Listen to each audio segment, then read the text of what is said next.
दिल्ली में पिछले सोमवार को लाल किले के बाहर आत्मघाती कार ब्लास्ट करने वाले आतंकी उमर का एक नया वीडियो सामने आया है। ये ब्लास्ट से पहले का वीडियो है।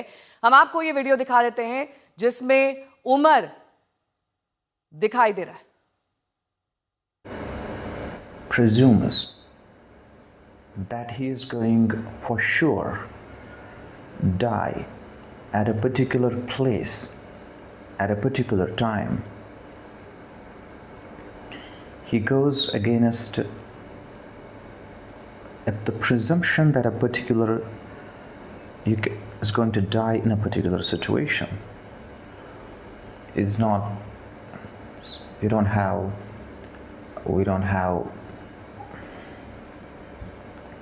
situation.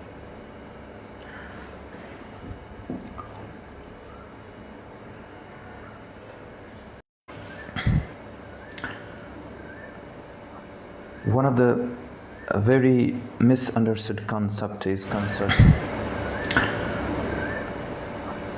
One of the very misunderstood concept is concept of what has been labeled as suicide bombing. It is martyrdom operations, and it is being known in Islam.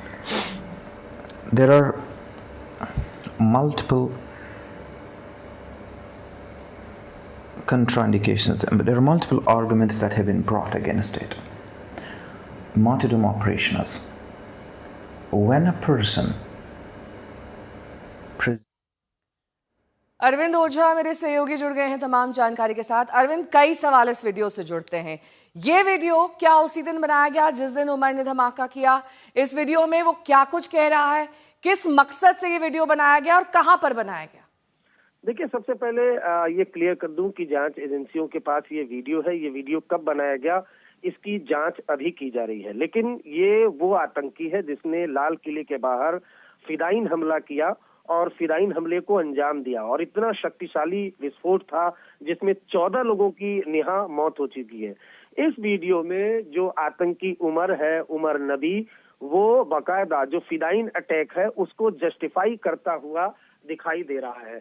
तो ये आज तक के पास वीडियो आया है आतंकी उमर का, जिसने 10 नवंबर को लाल किले के ठीक बाहर 6:50 पर आतंकी हमले को अंजाम दिया। I-20 कार में जोरदार धमाका किया था और जैश-ए-मोहम्मद जो आतंकी संगठन है उससे ये जुड़ा हुआ है। अगर आपने इसका बयान सुना होगा इस वीडियो में, जो इंग्लिश में बोल रहा है, तो वो एक तरीके से जो फिदाइन अटैक होता है उसको जस्टिफाई करने की ये उमर कोशिश कर रहा है, और इसका ये बेहद जिहादी, बेहद कट्टर था जो अब तक की इन्वेस्टिगेशन है उसमें सामने आया है। और इसके 2 एसोसिएट भी NIA की टीम ने अरेस्ट किए हैं, जिसमें एक वो जिसकी I-20 कार जिसके नाम पर रजिस्टर्ड थी।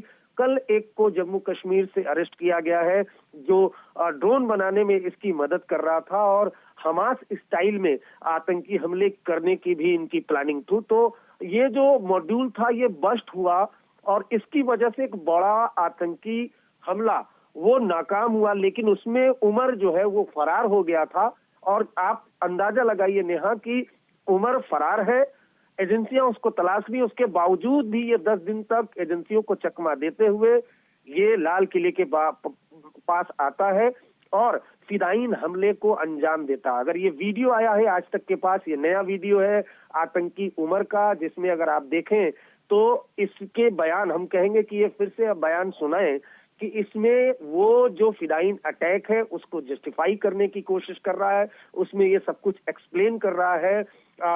और लगातार अगर बात की जाए तो अब तक इस जैश मॉड्यूल के 10 लोग गिरफ्तार हो चुके हैं। और ये देखिए, इस वीडियो को जब आप देखेंगे नेहा और इसके बयान सुनेंगी तो दरअसल ये उमर खुद तो फिदाइन बन गया था, लेकिन और फिदाइन अटैकर्स की तैयारी कर रहा था।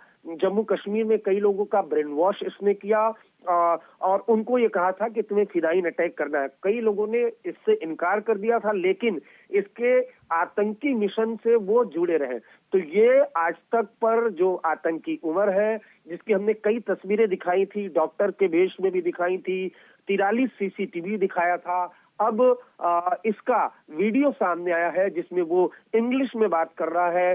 पूरा एक डॉक्टर का रूप है इसका, इसको देखकर कोई ये कह नहीं सकता कि ये एक जैश का आतंकी है जिसने बाद में 10 नवंबर को लाल किले के बाहर फिदाइन अटैक को अंजाम दिया। ये आज तक पर एक्सक्लूसिव वीडियो हम दिखा रहे हैं नेहा। अरविंद, इसके साथ ही ये जो वीडियो बनाया गया है और जब इसको गौर से सुना जाए तो आप बता रहे हैं कि फिदायीन हमले को जस्टिफाई किया गया है। क्या ये वीडियो इस्तेमाल किया गया अन्य आतंकियों को रेडिकलाइज करने के लिए कि वो भी इस तरह के हमलों से ना डरें, और एंड मोमेंट पर जो ये एफर्ट यहाँ पर उमर करता हुआ दिखाई दे रहा है, कहीं ना कहीं पैनिक भी दिख रहा है? नहीं, पैनिक तो बिल्कुल नहीं कहेंगे। और देखिए, पैनिक जैसी कोई बात नहीं नेहा। देखिए, जो इस मॉड्यूल के लोग थे, ये समझना जरूरी, इस मॉड्यूल के जो लोग थे वो एक के बाद एक पकड़े जा रहे थे। 30 तारीख से ऐसा माना जा रहा है कि जो उमर है वो अंडरग्राउंड था। अब 30 तारीख से अंडरग्राउंड था और 10 तारीख तक वो फरार था, तो जाहिर सी बात है काफी मौका मिला होगा। अगर पैनिक होता तो ये एजेंसियों के सामने सरेंडर करता, अंडरग्राउंड होता, भागता। ऐसा नहीं होता कि पैनिक होने के बाद पूरी तैयारी करता और उसके बाद I-20 कार से फिदायीन अटैक करता। तो जाहिर सी बात है। और दूसरा जो सवाल आपने पूछा, बिल्कुल ये ब्रेन वॉश करने की कोशिश कर रहा था।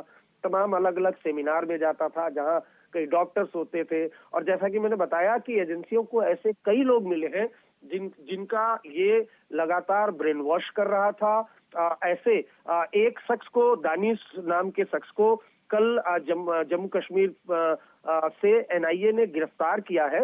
और एनआईए ने आधिकारिक तौर पर जो अपनी प्रेस रिलीज दी उसमें ये बताया भी है कि किस तरीके से ये लोगों का ब्रेन वॉश कर रहा था। और जो दानिश है वो ड्रोन, उमर के कहने पर ड्रोन, चूंकि वो इलेक्ट्रॉनिक में एक्सपर्ट है, ड्रोन बना रहा था। अब वो ड्रोन क्यों बना रहा था? क्योंकि ड्रोन स्टाइल में अटैक करना था, मतलब आप ये समझ लीजिए हमास स्टाइल में अटैक करना था, इस वजह से। तो बेहद खतरनाक। और इसलिए हम कह रहे हैं कि हम एक बार फिर इसका अगर बयान आप सुनवा सकते हैं तो सुनवाएं कि देखिए किस तरीके से ये फिदायीन अटैक को जस्टिफाई करने की कोशिश कर रहा है। और इस तरह के बयानों से उमर ने कई लोगों का ब्रेन वॉश किया, एक आतंकी मॉड्यूल तैयार किया जैश का, जो बेहद खतरनाक। उसमें एक लेडी डॉक्टर भी है, जो आज तक को जानकारी मिली है उसके मुताबिक ये ऑपरेशन, अपने ऑपरेशन D6 को अंजाम देने के लिए उस लेडी डॉक्टर ने 20 लाख रुपए भी दिए। अपनी जो गाढ़ी कमाई के 20 लाख रुपए थे वो इस आतंकी मिशन के लिए दिए। तो एक तरफ ये भी कहना होगा कि जाहिर सी बात है, जिस तरह से जम्मू कश्मीर पुलिस और फरीदाबाद पुलिस ने ऑपरेशन चलाया था, एक बड़ा आतंकी हमला तो नाकाम हुआ नेहा। ये तो कहा ही जा सकता है कि एक बड़ा आतंकी हमला नाकाम हुआ, लेकिन ये आतंकी उमर ये अपने मंसूबों में कामयाब रहा और लाल किले के बाहर इसने आकर फिदायीन हमले को अंजाम दिया। ठीक है, बहुत बहुत शुक्रिया अरविंद इस तमाम जानकारी के लिए आपका।